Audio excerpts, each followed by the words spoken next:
ಮಿತ್ರರೇ ನಮಸ್ಕಾರ. ಮಿತ್ರರೇ, ಇರಾನ್ ವಿರುದ್ಧ ಅಮೆರಿಕ ಮತ್ತು ಇಸ್ರೇಲ್ ಮಾಡ್ತಾ ಇರುವಂತಹ ಯುದ್ಧದಲ್ಲಿ ಅತಿ ಹೆಚ್ಚು ನಷ್ಟ ಯಾರಿಗಾಗ್ತಾ ಇದೆ? ಈ ಪ್ರಶ್ನೆಯನ್ನು ಕೇಳಿದಾಗ ಅನ್ಡೌಟೆಡ್ಲಿ ನೀವು ಹೇಳಬಹುದು ಅದು ಇರಾನ್ಗೆ ಅಂತ. ಇರಾನ್ನ ಈಗಿನ ರೆಜೀಮ್ ಉಳಿದುಕೊಂಡ್ರೂ ಕೂಡ ಮುಂದೆ ಇರಾನನ್ನು ಮುನ್ನಡೆಸುವಂತಹದ್ದು ಕಷ್ಟ ಇದೆ. ಯಾಕೆ ಅಂತಂದರೆ ಇರಾನ್ ಒಂದು ರೀತಿಯಲ್ಲಿ ಸ್ಮಶಾನ ಆಗಿರುತ್ತೆ. ಅಲ್ಲಿನ ಆರ್ಥಿಕತೆ ಕಂಪ್ಲೀಟ್ ಆಗಿ ಸತ್ತು ಹೋಗಿದೆ. ಇರಾನ್ ಮತ್ತೆ ಎದ್ದು ನಿಲ್ಲುವಂಥದ್ದು ಅಷ್ಟು ಈಸಿ ವಿಚಾರ ಅಲ್ಲ. ಅವರಿಗಾಗಲೇ ಒಂದು 10-15 ವರ್ಷ ಹಿಂದೆ ಹೋಗಾಗಿದೆ. ಈ ಯುದ್ಧದ ಬಳಿಕ ಇರಾನನ್ನು ರೀಬಿಲ್ಡ್ ಮಾಡುವಂತಹದ್ದು ಅಷ್ಟು ಈಸಿಯ ವಿಚಾರ ಅಲ್ಲ. ಒಂದು ವೇಳೆ ಇದೇ ರೆಜೀಮ್ ಏನಾದರೂ ಮುಂದುವರೆದಿದ್ದೆ ಆದರೆ ಅದು ಇನ್ನಷ್ಟು ಕಷ್ಟ ಆಗುತ್ತೆ. ಒಂದು ವೇಳೆ ಈಗಿನ ಸರ್ಕಾರ ಕೊನೆಗೊಂಡು ಇರಾನ್ನಲ್ಲಿ ಹೊಸ ಮಾದರಿಯ ಸರ್ಕಾರ ಏನಾದರೂ ಬಂದಿದ್ದೆ ಆದರೆ ಅವ್ರಿಗೆ ಸ್ವಲ್ಪ ರಿಲೀಫ್ ಸಿಗಬಹುದು. ಯಾಕೆ ಅಂತಂದರೆ ಆ ಹೊಸ ಸರ್ಕಾರ ಅಮೆರಿಕದೊಂದಿಗೆ ಚೆನ್ನಾಗಿರುತ್ತೆ, ಇಸ್ರೇಲ್ನೊಂದಿಗೆ ಚೆನ್ನಾಗಿರುತ್ತೆ, ಅವರಿಗೆ ಸಾಕಷ್ಟು ಸ್ಯಾಂಕ್ಷನ್ಸ್ಗಳಿಂದ ಮುಕ್ತಿ ಸಿಗುತ್ತೆ, ಇರಾನ್ ಮುಕ್ತವಾಗಿ ವ್ಯಾಪಾರ ಮಾಡಬಹುದು, ತನ್ನ ಬಳಿ ಇರುವಂತಹ ಅಪಾರ ತೈಲ ಸಂಪತ್ತನ್ನು ಅವರು ಬಳಸ್ಕೊಳ್ಬಹುದು. ಇದೆಲ್ಲವೂ ಕೂಡ ಇರಾನನ್ನು ರೀಬಿಲ್ಡ್ ಮಾಡೋದಕ್ಕೆ ಹೆಲ್ಪ್ ಆಗಬಹುದು. ಇದೆಲ್ಲ ನಿಮಗೆ ಗೊತ್ತಿರುವಂತಹ ವಿಚಾರ. ಇದು ಸದ್ಯಕ್ಕೆ ಇರಾನ್ನ ಪರಿಸ್ಥಿತಿ. ಈಗ ಇರುವಂತಹ ಪ್ರಶ್ನೆ ಏನು ಕೇಳಿದ್ರೆ, ಈ ಯುದ್ಧದಲ್ಲಿ ಎರಡನೆಯದಾಗಿ ಅತಿ ಹೆಚ್ಚು ನಷ್ಟ ಆಗ್ತಿರೋದು ಯಾರಿಗೆ? ಈ ಪ್ರಶ್ನೆಗೆ ನೀವು ಸಿಂಪಲ್ ಆಗಿ ಉತ್ತರ ಹೇಳಬೇಕು ಅಂತಂದರೆ ಇಡೀ ವಿಶ್ವಕ್ಕೆ ಅಂತ ಹೇಳಬಹುದು. ಯಾಕೆಂದರೆ ಭಾರತಕ್ಕೂ ನಷ್ಟ ಆಗ್ತಾ ಇದೆ, ಚೈನಾಗೂ ನಷ್ಟ ಆಗ್ತಾ ಇದೆ, ಆಸ್ಟ್ರೇಲಿಯಾ, ಜಪಾನ್, ಸೌತ್ ಕೊರಿಯಾ ಯಾರಿಗೂ ಕೂಡ ನಷ್ಟ ತಪ್ಪಿದ್ದಲ್ಲ. ಪೆಟ್ರೋಲ್ ಡೀಸೆಲ್ ಬೆಲೆ ಎಷ್ಟಾಗಿದೆ, ಕ್ರೂಡ್ ಆಯಿಲ್ನ ಪ್ರೈಸ್ ಯಾವ ರೀತಿಯಾಗಿ ರೈಸ್ ಆಗ್ತಾ ಇದೆ, ಭಾರತದ ಫಾರೆಕ್ಸ್ ರಿಸರ್ವ್ ಯಾವ ರೀತಿಯಾಗಿ ಕುಸಿತಾ ಇದೆ, ಷೇರು ಮಾರುಕಟ್ಟೆ ಯಾವ ರೀತಿಯಾಗಿ ನೆಗೆಟಿವ್ ಟ್ರೆಂಡ್ನಲ್ಲಿ ಓಡ್ತಾ ಇದೆ, ಇದೆಲ್ಲವೂ ಕೂಡ ನಮ್ಮ ಕಣ್ಣ ಮುಂದೆಯೇ ಇದೆ. ಆದರೆ ಮಿತ್ರರೇ, ಇದೆಲ್ಲದಕ್ಕಿಂತ ದೊಡ್ಡ ನಷ್ಟವನ್ನು ಅನುಭವಿಸ್ತಾ ಇರುವಂತಹದ್ದು ಪಾಕಿಸ್ತಾನ. ಈ ಇಡೀ ಯುದ್ಧದಲ್ಲಿ ಇರಾನ್ ಬಳಿಕ ಅತಿ ಹೆಚ್ಚು ನಷ್ಟವನ್ನು ಅನುಭವಿಸ್ತಿರೋರು ಯಾರು ಕೇಳಿದ್ರೆ ಅದು ಪಾಕಿಸ್ತಾನ. ಮುಂದೆಯೂ ಕೂಡ ಅಷ್ಟೇ ಮಿತ್ರರೇ, ಒಂದು ವೇಳೆ ಇರಾನ್ನ ರೆಜೀಮ್ ಏನಾದರೂ ಸರ್ವೈವ್ ಆಯಿತು ಅಂತಂದರೆ ಪಾಕಿಸ್ತಾನ ಬಚಾವಾಯಿತು ಅಂತ ಅರ್ಥ. ಒಂದು ವೇಳೆ ಇರಾನ್ನ ಸರ್ಕಾರ ಕೊಲ್ಯಾಪ್ಸ್ ಆಗಿ ಅಲ್ಲಿ ಹೊಸ ಸರ್ಕಾರ ಬಂತು ಅಂತಂದರೆ ಪಾಕಿಸ್ತಾನದ ಕತೆ ಫಿನಿಶ್. ಇದನ್ನು ಈಸಿಯಾಗಿ ನಿಮಗೆ ಅರ್ಥ ಆಗುವ ಹಾಗೆ ಹೇಳಬೇಕು ಅಂತಂದರೆ, ಇರಾನ್ನ ರೆಜೀಮ್ ಉಳಿದುಕೊಂಡ್ರೆ ಇರಾನ್ಗೆ ಭವಿಷ್ಯ ಇಲ್ಲ. ಇರಾನ್ನ ರೆಜೀಮ್ ಅಂತ್ಯ ಆಯಿತು ಅಂತಂದರೆ ಪಾಕಿಸ್ತಾನಕ್ಕೆ ಭವಿಷ್ಯ ಇಲ್ಲ. ಅದು ಹೇಗೆ, ಏನು, ಎತ್ತ, ಯಾಕೋಸ್ಕರವಾಗಿ ಮಾತು ಹೇಳದೆ, ಪಾಕಿಸ್ತಾನಕ್ಕೆ ಯಾವ ರೂಪದಲ್ಲಿ ನಷ್ಟ ಆಗ್ತಾ ಇದೆ, ಪಾಕಿಸ್ತಾನ ಅದೆಂತಹ ಒತ್ತಡದಲ್ಲಿದೆ, ಎಲ್ಲವುದನ್ನು ಈ ವಿಡಿಯೋದಲ್ಲಿ ನಿಮಗೆ ವಿವರಿಸ್ತಾ ಹೋಗ್ತೀನಿ. ನೀವು ಈ ವಿಡಿಯೋನ ಕೊನೆವರೆಗೂ ಮಿಸ್ ಮಾಡದೆ ನೋಡಿ. ಮೊದಲನೇದಾಗಿ ಮಿತ್ರರೇ, ಈ ಯುದ್ಧದಿಂದ ಪಾಕಿಸ್ತಾನಕ್ಕಾದಂತಹ ಅತಿ ದೊಡ್ಡ ನಷ್ಟ ಏನು ಕೇಳಿದ್ರೆ, ಅವರು ಇತ್ತೀಚಿನ ದಿನಗಳಲ್ಲಿ ತನ್ನ ಸೇನೆಯನ್ನು ಮಾರಾಟಕ್ಕಿಟ್ಟಿದ್ರು. ಅಂದ್ರೆ ತನ್ನ ಸೇನೆ ಮತ್ತು ನ್ಯೂಕ್ಲಿಯರ್ ವೆಪನ್ ಅನ್ನು ಅಡ ಇಟ್ಟುಬಿಟ್ಟು ಪಾಕಿಸ್ತಾನಕ್ಕೆ ಹಣ ತರುವಂತಹ ಒಂದು ಪ್ಲಾನ್ ರೂಪಿಸಿದ್ರು. ಇದನ್ನು ಕೇಳಿದಾಗ ನಿಮಗೆ ಆಶ್ಚರ್ಯ ಆಗಬಹುದು, ಆದರೂ ಕೂಡ ಸತ್ಯ. ಪಾಕಿಸ್ತಾನ ಮತ್ತು ಸೌದಿ ಅರೇಬಿಯಾದ ನಡುವೆ ಒಂದು ಡಿಫೆನ್ಸ್ ಪ್ಯಾಕ್ಟ್ ಆಗಿತ್ತಲ್ಲ, ಅದು ಕೇವಲ ಆರಂಭ ಅಷ್ಟೇ. ಪಾಕಿಸ್ತಾನ ಇನ್ನೂ ದೊಡ್ಡ ಗುರಿಗಳನ್ನು ಇಟ್ಕೊಂಡಿತ್ತು. ಅದೇನು ಕೇಳಿದ್ರೆ, ಈಗ ಸೌದಿ ಅರೇಬಿಯಾ ಜೊತೆಗೆ ಪಾಕಿಸ್ತಾನ ಒಪ್ಪಂದ ಮಾಡ್ಕೊಳ್ತಲ್ಲ, ಅದೇ ಮಾದರಿಯಲ್ಲಿ ಇನ್ನೂ ಕೆಲ ದೇಶಗಳ ಜೊತೆಗೆ ಸೈನಿಕ ಒಪ್ಪಂದವನ್ನು ಮಾಡಿಕೊಂಡು ಭಿಕ್ಷೆ ಬೇಡೋದಕ್ಕೆ ಹೊಸ ಪ್ಲಾನ್ ಅನ್ನು ರೂಪಿಸಿತ್ತು. ನಿಮಗೆಲ್ಲ ಗೊತ್ತೇ ಇದೆ. ಟರ್ಕಿ, ಸೌದಿ ಅರೇಬಿಯಾ, ಪಾಕಿಸ್ತಾನ ಈ ಮೂವರು ಸೇರಿಕೊಂಡು ಒಂದು ಡಿಫೆನ್ಸ್ ಪ್ಯಾಕ್ಟ್ ಅನ್ನು ಮಾಡಿಕೊಂಡು ಅದು ನ್ಯಾಟೋ ಮಾದರಿಯಲ್ಲಿ ರೂಪಿಸಬೇಕು ಅನ್ನುವಂಥ ಚರ್ಚೆ ನಡೀತಾ ಇತ್ತು. ಅದರ ಜೊತೆಗೆ ಪರ್ಷಿಯನ್ ಗಲ್ಫ್ನ ಇತರ ರಾಷ್ಟ್ರಗಳು, ಅದು ಕುವೈತ್ ಇರಬಹುದು, ಒಮಾನ್ ಇರಬಹುದು, ಒಂದು ಹಂತದಲ್ಲಿ UAE ಇರಬಹುದು, ಈ ಎಲ್ಲ ದೇಶಗಳನ್ನು ಕೂಡ ಸಂಪರ್ಕಿಸುವಂತಹ ಕೆಲಸವನ್ನು ಪಾಕಿಸ್ತಾನ ಮಾಡ್ತಾ ಇತ್ತು. ಅದು ಸಾಲದು ಅಂಥೇಳಿ ನಮ್ಮ ಪಕ್ಕದಲ್ಲಿರುವಂತಹ ಬಾಂಗ್ಲಾದೇಶದೊಂದಿಗೂ ಕೂಡ ಡಿಫೆನ್ಸ್ ಒಪ್ಪಂದವನ್ನು ಮಾಡಿಕೊಳ್ಳೋದಕ್ಕೆ ಪಾಕಿಸ್ತಾನ ಮುಂದೆ ಬಂದಿತ್ತು. ಈ ರೀತಿಯಾಗಿ ಒಪ್ಪಂದವನ್ನು ಮಾಡಿಕೊಂಡು ಆ ದೇಶಗಳಿಂದ ಹಣ ಪೀಕುವಂತಹದ್ದು ಪಾಕಿಸ್ತಾನದ ಉದ್ದೇಶ ಆಗಿತ್ತು. ಆದರೆ ಮಿತ್ರರೇ, ಇದಕ್ಕೆ ಎಳ್ಳು ನೀರು ಬಿಟ್ಟಿದ್ದು ಈ ಯುದ್ಧ. ಯಾವಾಗ ಇರಾನ್ ಮೇಲೆ ಅಮೆರಿಕ, ಇಸ್ರೇಲ್ ಯುದ್ಧ ಮಾಡ್ತೋ ಅದಾಗ್ತಿದ್ದ ಹಾಗೆ ಪಾಕಿಸ್ತಾನದ ಈ ದೊಡ್ಡ ಉದ್ದೇಶ ಇತ್ತಲ್ಲ, ಅದು ನೀರಿನಲ್ಲಿ ಹೋಮ ಮಾಡಿದಂತಾಯಿತು. ಈಗ ಯಾವುದೇ ದೇಶವೂ ಕೂಡ ಪಾಕಿಸ್ತಾನವನ್ನು 3 ಕಾಸಿಗೆ ನಂಬೋದಕ್ಕೆ ಸಿದ್ಧ ಇಲ್ಲ. ಯಾಕೆ ಅಂತ ನಾನೇ ನಿಮಗೆ ಬಿಡಿಸಿ ಹೇಳಬೇಕಾ? ಸೌದಿ ಅರೇಬಿಯಾ ಪಾಕಿಸ್ತಾನಕ್ಕೆ ಪದೇ ಪದೇ ನೆನಪು ಮಾಡಿಕೊಡ್ತು, ನಿಮ್ಮ ಮತ್ತು ನಮ್ಮ ನಡುವೆ ದೊಡ್ಡದಾದಂತಹ ಡಿಫೆನ್ಸ್ ಪ್ಯಾಕ್ಟ್ ಇದೆ, ಈಗ ಇರಾನ್ ನಮ್ಮ ಮೇಲೆ ಯುದ್ಧ ಮಾಡ್ತಾ ಇದೆ, ನೀವು ಯುದ್ಧಕ್ಕೆ ಬನ್ನಿ ಅಂತ. ಪಾಕಿಸ್ತಾನದ CDF ಆಗಿರುವಂತಹ ಆಸಿಮ್ ಮುನೀರ್ನನ್ನ ಸೌದಿ ಅರೇಬಿಯಾಗೆ ಕರೆಸ್ಕೊಂಡು ಅಲ್ಲಿನ ಸರ್ಕಾರ ನೆನಪು ಮಾಡಿಕೊಡ್ತು, ನಿಮ್ಮ ನಡುವೆ ಡಿಫೆನ್ಸ್ ಪ್ಯಾಕ್ಟ್ ಇದೆ ಅಂತ. ಅದಾಗ್ತಿದ್ದ ಹಾಗೆ ಪಾಕ್ ಪ್ರಧಾನಿ ಮತ್ತು ಸಲ್ಮಾನ್ ನಡುವೆ ಒಂದು ಭೇಟಿ ಕೂಡ ಆಗಿತ್ತು. ಸೌದಿ ಅರೇಬಿಯಾದ ಬಯಕೆ ಏನಾಗಿತ್ತು ಕೇಳಿದ್ರೆ, ಪಾಕಿಸ್ತಾನ ಮತ್ತು ಇರಾನ್ ಎರಡೂ ಕೂಡ ಗಡಿ ಹಂಚಿಕೊಂಡಿರುವಂತಹ ದೇಶ. ಒಂದು ವೇಳೆ ಪಾಕಿಸ್ತಾನ ಏನಾದರೂ ಯುದ್ಧಕ್ಕೆ ಎಂಟ್ರಿ ಆಗಿದ್ದೆ ಆದರೆ ಇರಾನ್ಗೆ ಇನ್ನೊಂದು ಫ್ರಂಟ್ ಓಪನ್ ಆಗುತ್ತೆ, ಇರಾನ್ ಒತ್ತಡಕ್ಕೀಡಾಗುತ್ತೆ, ಸೌದಿ ಅರೇಬಿಯಾದ ಮೇಲಿನ ದಾಳಿ ಕಡಿಮೆ ಆಗುತ್ತೆ. ಇದು ಸೌದಿ ಅರೇಬಿಯಾದ ಲೆಕ್ಕಾಚಾರ ಆಗಿತ್ತು. ಆದರೆ ಪಾಕಿಸ್ತಾನ ಸೌದಿ ಅರೇಬಿಯಾಗೆ ಹೂ ಮುಡಿಸೋದಕ್ಕೆ ಶುರು ಮಾಡಿತು. ನಾವು ಮತ್ತು ಇರಾನ್ ನಡುವೆ ಗಡಿ ಹಂಚಿಕೊಂಡಿದ್ದೀವಿ, ಅದು ಕೂಡ ಬಹಳ ಕ್ರಿಟಿಕಲ್ ಆದಂತಹ ಗಡಿ. ಬಲೂಚಿಸ್ತಾನ್ ಲಿಬರೇಷನ್ ಆರ್ಮಿ ಒಂದು ಅವಕಾಶಕ್ಕಾಗಿ ಕಾಯ್ತಾ ಇದೆ. ನಾವೇನಾದರೂ ಆ ಭಾಗದಲ್ಲಿ ಯುದ್ಧವನ್ನು ಶುರು ಮಾಡಿದ್ದೆ ಆದರೆ ನಮ್ಮ ಸಪರೇಟಿಸ್ಟ್ಗಳಿಗೆ ಅದು ಲಾಭ ಆಗಿಬಿಡಬಹುದು. ಹೀಗಾಗಿ ನಾವು ಯುದ್ಧಕ್ಕೆ ಎಂಟ್ರಿ ಆಗುವಂಥದ್ದು ಬಹಳ ರಿಸ್ಕಿ. ಹೀಗಂತ ಪಾಕಿಸ್ತಾನ ಕತೆ ಕಟ್ಟೋದಕ್ಕೆ ಶುರು ಮಾಡಿತು. ಅದೇ ಸಂದರ್ಭದಲ್ಲಿ ಅಫ್ಘಾನಿಸ್ತಾನದೊಂದಿಗೆ ಇಲ್ಲದ ಖ್ಯಾತೆಯನ್ನು ತೆಗೆದುಕೊಂಡು ಯುದ್ಧಕ್ಕಿಳಿತು. ಇದರ ಮಧ್ಯದಲ್ಲಿ ಪಾಕಿಸ್ತಾನ ಪ್ಲೇ ಮಾಡಿದಂತಹ ಟ್ರಂಪ್ ಕಾರ್ಡ್ ಏನು ಕೇಳಿದ್ರೆ, ನಮ್ಮಲ್ಲೂ ಕೂಡ 4 ಕೋಟಿಯಷ್ಟು ಶಿಯಾ ಮುಸ್ಲಿಮರಿದ್ದಾರೆ, ಅವರು ಉದ್ರಿಕ್ತಗೊಂಡಿದ್ದೇ ಆದರೆ ದೇಶದ ಶಾಂತಿಗೆ ಭಂಗ ಬರುತ್ತೆ, ಹೀಗಾಗಿ ಇರಾನ್ ವಿರುದ್ಧದ ಯುದ್ಧದಲ್ಲಿ ನಾವು ನ್ಯೂಟ್ರಲ್ ಆಗಿರ್ತೀವಿ.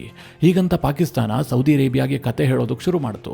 ಮಿತ್ರರೇ, ಇಲ್ಲಿ ಸೌದಿ ಎಷ್ಟರ ಮಟ್ಟಿಗೆ ಕನ್ವಿನ್ಸ್ ಆಗಿದೆ ಬಿಟ್ಟಿದೆ ಇದು ಈಗ ಗೊತ್ತಾಗೋದಿಲ್ಲ, ಯುದ್ಧ ನಿಂತ ಬಳಿಕ ಗೊತ್ತಾಗುತ್ತೆ.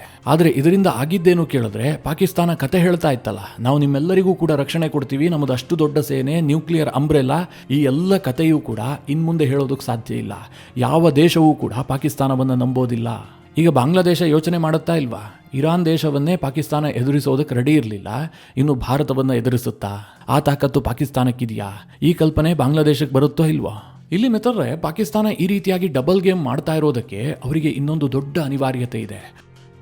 ಅದೇನು ಕೇಳಿದ್ರೆ, ಒಂದು ವೇಳೆ ಇರಾನ್ನಲ್ಲಿ ಈಗಿರುವಂತಹ ರೆಜಿಮ್ ಇದೆಯಲ್ಲ, ಈ ರೆಜಿಮ್ ಏನಾದರೂ ಕೊಲ್ಯಾಪ್ಸ್ ಆಗಿ ಹೊಸ ಸರ್ಕಾರ ಅಸ್ತಿತ್ವಕ್ಕೆ ಬಂದಿದ್ದೇ ಆದರೆ ಅದು ಪಾಕಿಸ್ತಾನದ ಅಂತ್ಯ. ಅದಾದ ಬಳಿಕ ಪಾಕಿಸ್ತಾನ ಅದೆಂತಹ ಸಮಸ್ಯೆಯನ್ನು ಫೇಸ್ ಮಾಡುತ್ತೆ ಅಂತಂದರೆ ನೀವು ಊಹೆ ಮಾಡೋದಕ್ಕೂ ಸಾಧ್ಯ ಇಲ್ಲ. ಅಂತಹ ಘನಘೋರ ಸಮಸ್ಯೆ ಪಾಕಿಸ್ತಾನಕ್ಕೆ ಎದುರಾಗುತ್ತೆ. ಅದಕ್ಕೋಸ್ಕರವಾಗಿಯೇ ಪಾಕಿಸ್ತಾನ ಈ ಬ್ಯಾಲೆನ್ಸ್ ಮಾಡುವಂಥ ಡಬಲ್ ಗೇಮ್ ಮಾಡ್ತಾ ಇದೆ. ಇದನ್ನು ಕೇಳಿದಾಗ ನಿಮ್ಗೆ ಆಶ್ಚರ್ಯ ಆಗಬಹುದು, ಕೆಲವರಿಗೆ ಅನೇಕ ಪ್ರಶ್ನೆಗಳು ಕೂಡ ಬರಬಹುದು. ಯಾಕೆ ಕೇಳಿದ್ರೆ, ಈಗಿರುವಂತಹ ಇರಾನ್ನ ಸರ್ಕಾರ ಇದೆಯಲ್ಲ, ಇದೇನೋ ಪಾಕಿಸ್ತಾನಕ್ಕೆ ಅಷ್ಟಾಗಿ ಫ್ರೆಂಡ್ಲಿ ಆಗಿಲ್ಲ. ಪಾಕಿಸ್ತಾನಕ್ಕೇನೋ ಸಂಕಷ್ಟ ಬಂದುಬಿಟ್ರೆ ಇರಾನ್ ನಿಂತ್ಕೊಳ್ಳುತ್ತೆ ಅಂತ ಹೇಳುವ ವಾತಾವರಣ ಏನೂ ಕೂಡ ಇರಲಿಲ್ಲ. ಆದರೂ ಸಹ ಪಾಕಿಸ್ತಾನ ಇರಾನ್ನಲ್ಲಿ ಅದೇ ರೆಜಿಮ್ ಕಂಟಿನ್ಯೂ ಆಗಬೇಕು ಅಂತ ಯಾಕೆ ಬಯಸುತ್ತೆ?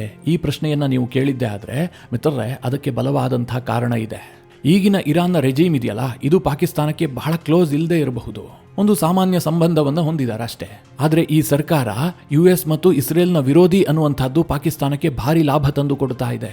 ಒಂದು ವೇಳೆ ಯೋಚನೆ ಮಾಡಿ, ಇರಾನ್ನಲ್ಲಿ ಈಗಿರುವಂತಹ ಸರ್ಕಾರ ಕೊನೆಗೊಂಡು ಅಲ್ಲಿ ಪ್ರೋ US ಗವರ್ನಮೆಂಟ್ ಸ್ಥಾಪನೆ ಆಗಿದ್ದೆ ಆದರೆ ಪಾಕಿಸ್ತಾನಕ್ಕೆ ಎಂತಹ ಕೆಟ್ಟ ಪರಿಸ್ಥಿತಿ ಬರಬಹುದು ಅಂತ ನಾನು ಇದನ್ನ ಹೇಳಿದಾಗಲೂ ಕೂಡ ನಿಮಗೊಂದು ಪ್ರಶ್ನೆ ಬಂದೇ ಬಂದಿರುತ್ತೆ. ಅದು ಹೇಗೆ ಪ್ರೋ US ಗವರ್ನಮೆಂಟ್ ಪಾಕಿಸ್ತಾನಕ್ಕೆ ತೊಂದರೆ ಕೊಡುತ್ತೆ ಅಂತ? ಇರಾನ್ನಲ್ಲಿ ಬರುವಂತಹ ಸರ್ಕಾರ US ಪರವಾಗಿರುತ್ತೆ ನಿಜ, ಅಟ್ ಎ ಸೇಮ್ ಟೈಮ್ ಇಸ್ರೇಲ್ನ ಪರವಾಗೂ ಕೂಡ ಇರುತ್ತೆ. ಇರಾನ್ನಲ್ಲಿ ಇಸ್ರೇಲ್ನ ಹಿಡಿತ ಜಾಸ್ತಿ ಆಗುತ್ತೆ. ಇದೇ ಇರುವಂತಹದ್ದು ಈಗ ಪಾಕಿಸ್ತಾನಕ್ಕೆ ಬಹಳ ದೊಡ್ಡ ಆತಂಕ. ಈಗ ಕೆಲವರಿಗೆ ಅನ್ನಿಸ್ತಾ ಇರಬಹುದು, ಈ ಹಿಂದೆ 1979ಕ್ಕೆ ಮುಂಚೆ ಇದ್ದಂತಹ ಇರಾನ್ನ ಸರ್ಕಾರ ಅಂದರೆ ಶಾಗಳ ಆಡಳಿತ ಇತ್ತಲ್ಲ, ಆಗ ಅವರು ಪ್ರೋ ಪಾಕಿಸ್ತಾನ ಆಗಿದ್ರು, ಅವರು ಭಾರತದ ವಿರುದ್ಧವಾಗಿದ್ರು. ಈಗ ಹೊಸದಾಗಿ ಬಂದಂತಹ ಸರ್ಕಾರವೂ ಕೂಡ ಹಾಗಾಗಬಹುದಾ ಅಂತ? ಖಂಡಿತವಾಗ್ಲೂ ಹಾಗಾಗೋದಕ್ಕೆ ಸಾಧ್ಯ ಇಲ್ಲ. 60-70ರ ದಶಕವೇ ಬೇರೆ, 2026ರ ಕಥೆಯೇ ಬೇರೆ. ಹೀಗಾಗಿ ಇಸ್ರೇಲ್ ಮತ್ತು ಭಾರತದ ಬಹಳ ಗಾಢವಾದಂತಹ ದೋಸ್ತಿ ಇದೆಯಲ್ಲ, ಇದು ಇರಾನ್ನಲ್ಲಿ ಹೊಸ ಸರ್ಕಾರದ ಮೇಲೆ ಬಹಳ ದೊಡ್ಡ ಪ್ರಭಾವವನ್ನು ಬೀರುತ್ತೆ ಎನ್ನುವಂಥದ್ದು ಪಾಕಿಸ್ತಾನದ ಲೆಕ್ಕಾಚಾರ. ಮಿತ್ರರೇ, ಇದಕ್ಕೊಂದು ಸಣ್ಣ ಸುಳಿವು ಕೂಡ ಸಿಗುತ್ತೆ. ಇವತ್ತು ಆನ್ ರೆಕಾರ್ಡ್ ನೀವು ಕೇಳಿದ್ದೆ ಆದರೆ ಈ ಯುದ್ಧದಲ್ಲಿ ಭಾರತ ತಟಸ್ಥವಾಗಿದೆ, ಯಾರಿಗೂ ಕೂಡ ಬೆಂಬಲವನ್ನು ಕೊಡ್ತಾ ಇಲ್ಲ. ಆದರೆ ಇದನ್ನು ನಂಬೋದಕ್ಕೆ ಇರಾನ್ ರೆಡಿ ಇಲ್ಲ. ಭಾರತ ಹೆಚ್ಚಾಗಿ ಇಸ್ರೇಲ್ ಪಕ್ಷದಲ್ಲೇ ಇದೆ ಅಂತ ಇರಾನ್ ಕೂಡ ಒಪ್ಕೊಳ್ಳುತ್ತೆ. ಈ ಯುದ್ಧ ಶುರುವಾಗೋದಕ್ಕೆ 2 ದಿನಗಳ ಮುಂಚೆ ಪ್ರಧಾನಿ ನರೇಂದ್ರ ಮೋದಿ ಅವರು ಇಸ್ರೇಲ್ ಪ್ರವಾಸ ಕೈಗೊಂಡಿದ್ರು. ಇಸ್ರೇಲ್ನ ಪಾರ್ಲಿಮೆಂಟ್ನಲ್ಲಿ ನಿಂತ್ಕೊಂಡು ಪ್ರಧಾನಿ ಏನು ಘೋಷಣೆ ಮಾಡಿದ್ರು? ನಾವು ಇಸ್ರೇಲ್ನ ಪರವಾಗಿದ್ದೀವಿ, ಇಸ್ರೇಲ್ನ ಜೊತೆಗೆ ಭಾರತ ನಿಂತುಕೊಳ್ಳುತ್ತೆ, ಭಾರತ ಈಗಲೂ ಸಹ ಇಸ್ರೇಲ್ನ ಜೊತೆಗಿದೆ, ಹಾಗೆ ಮುಂದೆಯೂ ಕೂಡ ನಿಂತುಕೊಳ್ಳುತ್ತೆ, ಹೀಗಂತ ಪ್ರಧಾನಿ ನರೇಂದ್ರ ಮೋದಿ ಅವರು ಇಸ್ರೇಲ್ನ ಕ್ನೆಸೆಟ್ನಲ್ಲಿ ನಿಂತ್ಕೊಂಡು ಘೋಷಣೆ ಮಾಡ್ತಾರೆ. ಮಿತ್ರರೇ, ಪ್ರಧಾನಿ ನರೇಂದ್ರ ಮೋದಿ ಅವರ ಈ ಘೋಷಣೆಯನ್ನ ಇರಾನ್ ಮತ್ತು ಪಾಕಿಸ್ತಾನ ಎರಡೂ ಕೂಡ ಬಹಳ ಸೂಕ್ಷ್ಮವಾಗಿ ಗಮನಿಸಿದ್ದಾವೆ. ಕೆಲ ಇರಾನಿಯನ್ ಮೀಡಿಯಾ ಅಂತೂ ಈ ಘೋಷಣೆ ಆದ ಬಳಿಕ ಏನು ಹೇಳ್ತಾ ಇದ್ದಾವೆ ಅಂತಂದ್ರೆ, ಈ ಯುದ್ಧದಲ್ಲಿ ಭಾರತ ಸಿಕ್ಕಾಪಟ್ಟೆಯಾಗಿ ಅಮೆರಿಕ ಮತ್ತು ಇಸ್ರೇಲ್ಗೆ ಬೆಂಬಲ ಕೊಡ್ತಾ ಇದೆ, ಅವರೇನು ಬ್ಯಾಲೆನ್ಸ್ ಮಾಡ್ತಾ ಇಲ್ಲ, ಹೀಗಂತ ವಾದ ಮಾಡ್ತಾ ಇದ್ದಾರೆ. ಕೆಲ ಇರಾನ್ನ ಮೀಡಿಯಾಗಳು ಭಾರತದ ಪೋರ್ಟ್ ಅನ್ನ ಅಮೆರಿಕ ಬಳಸ್ಕೊಳ್ತಾ ಇದೆ ಅಂತ ಸುದ್ದಿಯನ್ನ ಕೂಡ ಹರಡ್ತಾ ಇದ್ದಾವೆ. ಮಿತ್ರರೇ, ಅದು ಶುದ್ಧ ಸುಳ್ಳು. ಭಾರತ ಇದುವರೆಗೆ ಅಂತಹ ಯಾವುದೇ ಅವಕಾಶವನ್ನ ಕಲ್ಪಿಸಿಕೊಟ್ಟಿಲ್ಲ. ಆದರೆ ಇರಾನ್ ಆ ಹಂತಕ್ಕೂ ಕೂಡ ಹೋಗಿ ಯೋಚನೆ ಮಾಡೋದಕ್ಕೆ ಶುರು ಮಾಡಿದೆ. ಪಾಕಿಸ್ತಾನಕ್ಕೆ ಇರಾನ್ನ ಈಗಿನ ಸರ್ಕಾರ ಯಾಕೆ ಮುಖ್ಯ ಆಗುತ್ತೆ ಕೇಳಿದ್ರೆ, ಪಾಕ್ನಲ್ಲಿರುವಂತಹ ಬಲೂಚ್ ಲಿಬರೇಷನ್ ಆರ್ಮಿ ಇದೆಯಲ್ಲ, ಇವರು ಸಿಕ್ಕಾಪಟ್ಟೆ ಇಸ್ರೇಲ್ ಪರವಾಗಿ ಮಾತನಾಡುವಂತಹ ಜನ. ಬಲೂಚಿಗಳು ಈಗಾಗಲೇ ಘೋಷಣೆ ಮಾಡಿದ್ದಾರೆ, ಒಂದು ವೇಳೆ ನಾವೇನಾದರೂ ಸ್ವತಂತ್ರ ರಾಷ್ಟ್ರ ರಚನೆಯನ್ನ ಮಾಡಿಕೊಂಡಿದ್ದೆ ಆದರೆ ನಾವು ಇಸ್ರೇಲ್ಗೆ ಮಾನ್ಯತೆಯನ್ನ ಕೊಡ್ತೀವಿ. ಹೀಗಾಗಿ ಬಲೂಚ್ ಲಿಬರೇಷನ್ ಆರ್ಮಿ ಇದೆಯಲ್ಲ, ಇದು ಇಸ್ರೇಲ್ಗೆ ತುರುಪ್ಕ ಯಕ್ಕ ಆಗಬಹುದು. ಒಂದು ಕಡೆ ಅಫ್ಘಾನಿಸ್ತಾನದಲ್ಲಿರುವಂತಹ ತಾಲಿಬಾನಿಗಳನ್ನು ಭಾರತ ಯಾವ ರೀತಿಯಾಗಿ ಹ್ಯಾಂಡಲ್ ಮಾಡ್ತಾ ಇದೆ ಅಂತ ನಿಮಗೆಲ್ಲ ಗೊತ್ತು. ಅಫ್ಘಾನಿಸ್ತಾನ ಮತ್ತು ಪಾಕಿಸ್ತಾನದ ನಡುವೆ ಘನಘೋರ ಯುದ್ಧ ನಡೀತಾ ಇದೆ, ಆ ಪರಿಸ್ಥಿತಿ ನಿರ್ಮಾಣ ಆಗಿದೆ. ಇನ್ನೊಂದು ಕಡೆ ಇರಾನ್ನಲ್ಲೂ ಕೂಡ ಪ್ರೋ ಇಸ್ರೇಲ್ ಗವರ್ನಮೆಂಟ್ ಬಂದಿದ್ದೇ ಆದರೆ ಆ ದೊಡ್ಡ ಬಾರ್ಡರ್ ಇದೆಯಲ್ಲ, ಅದು ಸಮಸ್ಯೆಯನ್ನು ತಂದಿಡುತ್ತೆ. ಅಲ್ಲಿರುವಂತಹದ್ದು ಬಲೂಚ್ ಲಿಬರೇಷನ್ ಆರ್ಮಿ. ಹೀಗಾಗಿ ಬಲೂಚಿಸ್ತಾನವನ್ನು ಉಳಿಸ್ಕೊಳ್ಳುವಂತಹದ್ದು ಪಾಕಿಸ್ತಾನಕ್ಕೆ ಕಷ್ಟ ಆಗುತ್ತೆ. ಇಸ್ರೇಲನ್ನು ಸದ್ಯಕ್ಕೆ ನೋಡಿದ್ರೆ ಏನು ಅನ್ಸುತ್ತೆ ಗೊತ್ತಾ? ಇರಾನ್ ಮುಗಿತಿದ್ದ ಹಾಗೆ ಇಸ್ರೇಲ್ ತಣ್ಣಗಾಗತ್ತೆ. ಅವರು ಮುಂದೆ ಯಾವತ್ತೂ ಕೂಡ ಕಿರಿಕ್ಗೆ ಹೋಗೋದಿಲ್ಲ. ಯಾಕೆಂದರೆ ಅವರಿಗೆ ಬಹಳವಾಗಿ ಕಾಡಿದ್ದ ದೇಶ ಇರಾನ್. ಅನೇಕ ಫ್ರಾಕ್ಸಿಗಳನ್ನು ಹುಟ್ಟಾಗಿ ಇಸ್ರೇಲನ್ನು ಭಾರಿ ಡಿಸ್ಟರ್ಬ್ ಮಾಡಿದ್ರು. ಅದಕ್ಕೋಸ್ಕರವಾಗಿ ಇಸ್ರೇಲ್ ಇರಾನನ್ನು ಟಾರ್ಗೆಟ್ ಮಾಡ್ತಾ ಇದೆ. ಇರಾನ್ನ ಗೋಲ್ ಫಿನಿಶ್ ಆಗ್ತಿದ್ದ ಹಾಗೆ ಇಸ್ರೇಲ್ ತಣ್ಣಗಾಗುತ್ತೆ ಅಂತ ಅನ್ನಿಸಬಹುದು.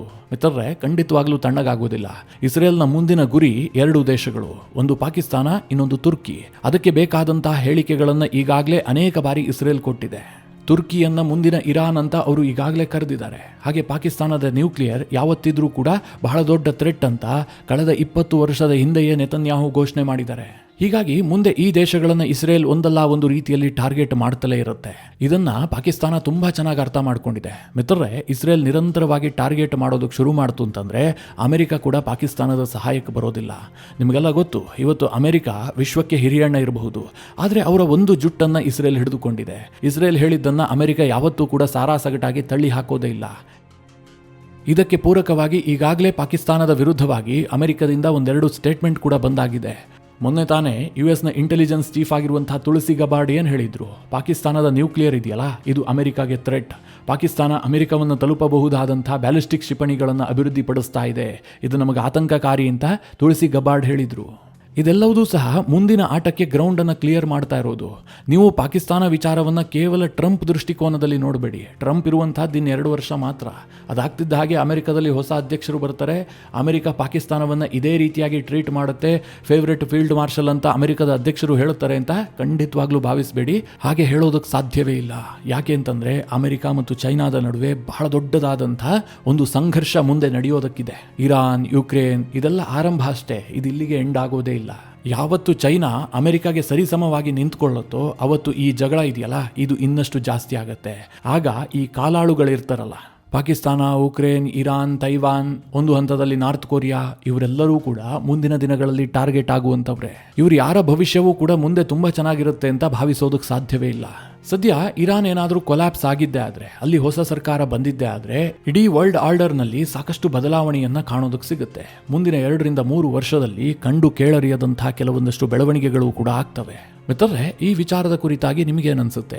ನಿಮ್ಮ ಅನಿಸಿಕೆ, ಅಭಿಪ್ರಾಯವನ್ನು ಕಮೆಂಟ್ ಮಾಡುವ ಮೂಲಕ ನಮಗೆ ತಿಳಿಸಿ. ಹಾಗೆ ನಿಮಗೆ ಈ ವಿಡಿಯೋ ಇಷ್ಟವಾದರೆ ಲೈಕ್ ಮಾಡಿ. ಜೊತೆಗೆ ನೀವಿನ್ನೂ ನಿಮ್ಮ ನೆಚ್ಚಿನ ಸಂಸ್ಕಾರ ಸೌರಭ ಯೂಟ್ಯೂಬ್ ಚಾನಲ್ನ ಸಬ್ಸ್ಕ್ರೈಬ್ ಮಾಡಿಲ್ಲ ಅಂತಾದರೆ ಈ ಕೂಡಲೇ ಸಬ್ಸ್ಕ್ರೈಬ್ ಮಾಡಿ.